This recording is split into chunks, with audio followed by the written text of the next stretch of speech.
বর্তমান সরকারের নির্দেশনায় সুন্দরবন অঞ্চলের সক্রিয় সকল বনদস্যু বাহিনী নির্মূলের লক্ষ্যে বাংলাদেশ কোস্টগার্ডের নেতৃত্বে operation restore piece in Sundarban এবং অপারেশন ম্যানগ্রোভ শিল্ড নামে দুটি বিশেষ অভিযান পরিচালিত হচ্ছে।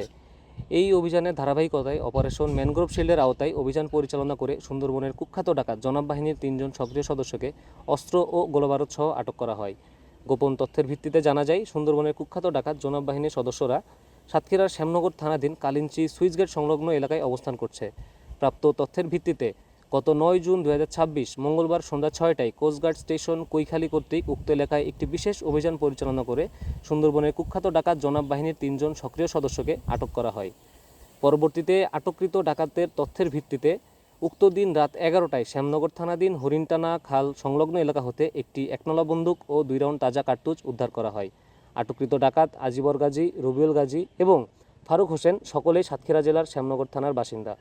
তারা দীর্ঘদিন যাবৎ জনাব বাহিনীর সক্রিয় সদস্য হিসেবে সুন্দরবনে বিভিন্ন এলাকায় ডাকাতি সহ জেলে বাউলিদের জিম্মি করে মুক্তিপণ আদায় সহ নানাবিধ অপরাধমূলক কার্যক্রম পরিচালনা করে আসছিল। উদ্ধারকৃত অস্ত্র, গোলাবারুদ ও আটককৃত ডাকাতদের পরবর্তী আইনানুগ ব্যবস্থা গ্রহণের কার্যক্রম প্রক্রিয়াধীন রয়েছে। কোস্টগার্ডের চলমান এ সকল অভিযানের ফলে স্থানীয় কিছু স্বার্থান্বেষী মহল ও অসাধু চক্র বাহিনীর ভাবমূর্তি ক্ষুণ্ণ এবং অপরাধ দমন কার্যক্রমকে প্রশ্নবিদ্ধ করার উদ্দেশ্যে বিভিন্ন সময় বিভ্রান্তিমূলক ও ভিত্তিহীন তথ্য প্রচারের মাধ্যমে অপচেষ্টা চালিয়ে যাচ্ছে।